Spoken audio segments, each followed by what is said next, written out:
For day 27 of 30 days of AL programming, the video is for someone who is not conversant with APIs. If you have not been using APIs or if you haven't tested APIs before and you feel like you just need to get started a little bit and have some insight with APIs, then this video is for you. If you're experienced with APIs, you have been able to do HTTP request, get, post, and put, patch, delete, and all that, then maybe this video is too much beginner. It's too much for the beginner rather than for somebody who is more advanced. Hii ni Tech na Msangi ya jishinde.com. And basically today, when you're speaking of APIs, it's always good to have a visualization of what the API is doing. And when we say that the API is an application programming interface, because it's an interface, it's a way of communicating between two systems. All you're speaking about when, the big word here is API, and it sounds big, but the reality here, it is just data being transferred between two systems in an efficient way, making sure that that data is being transmitted in a very efficient way and securely and in an efficient way, and to prevent people who are not allowed to access the data that is being transferred. They shouldn't be allowed to do that. So for a beginner, the first thing that you should do actually is just to download postman.com, because you need a tool to help you visualize APIs, to help you get to know how this API looks like, how will it appear in data form. And the the standard notation that is used in most REST APIs is the JSON format, JavaScript object notation. And once you download Postman from postman.com, this is the tool that you can use to be able to test and be able to see more about APIs. So this is just a blank postman.com, but I've changed a little bit on the what is it called, the theme and all that for my case. But for yours it might look different. But what's common, what you need to maybe to just do, just go and once you download and install from postman.com, come and create a HTTP request. So the part for creating a request, create a HTTP request, and just use the default GET for now. And okay, so this is the link that I'd like you to test with, but you can use any other if you want, maybe a weather API.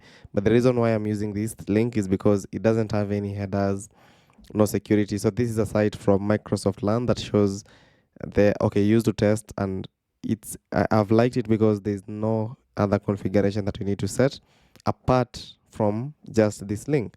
So we are getting the post number 10, for instance, for this case. So when you send this request, of course you should have data or internet. We get now the result.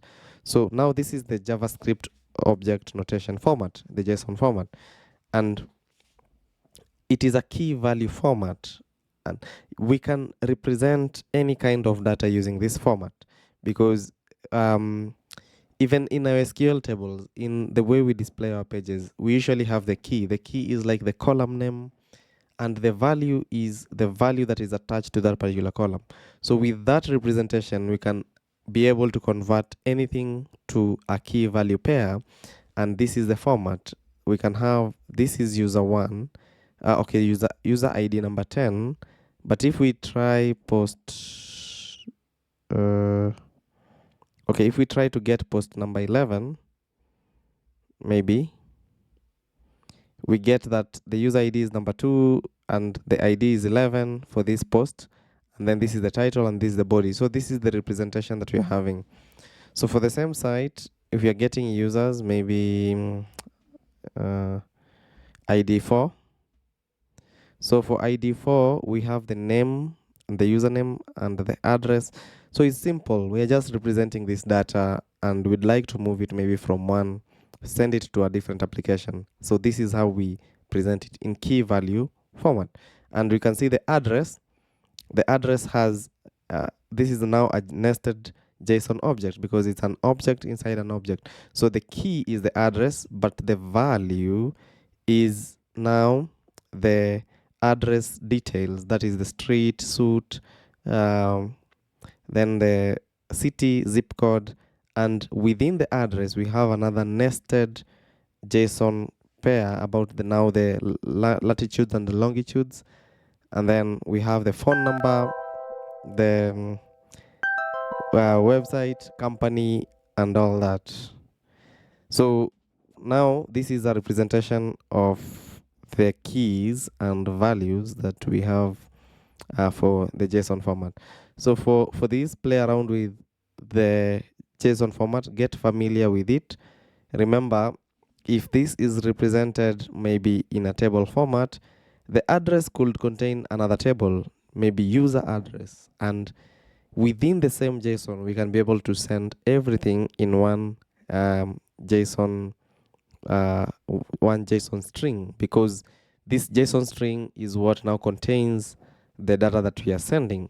We can go into even more complex JSON structures. This is a very simple one, but for a beginner, once you get the structure and you're able to deconstruct and use this structure, for the other structures, it's just the same because there's no use of a JSON array here, but still, it is not way something. It's not so complex, but for you, if you are now trying to begin with the JSON and all that, get familiar with the structure. Try to create these key values in your own way with the JSON text and all that. And you can use JSON validators online to confirm if your structure is okay or the structure is valid, because if the structure is not a valid JSON structure, then your JSON will not even be able to work. So I'll see you in day 28 when we'll try to be able to read now the JSON data in Business Central. Now, how can we make a HTTP request the way we have done it here? At least we are able to visualize how the data is coming. Now we can try and now be able to retrieve it in Business Central. So see you in day 28. If you enjoyed this video, make sure to like, subscribe, and ring the notification bell so that you don't miss the next one.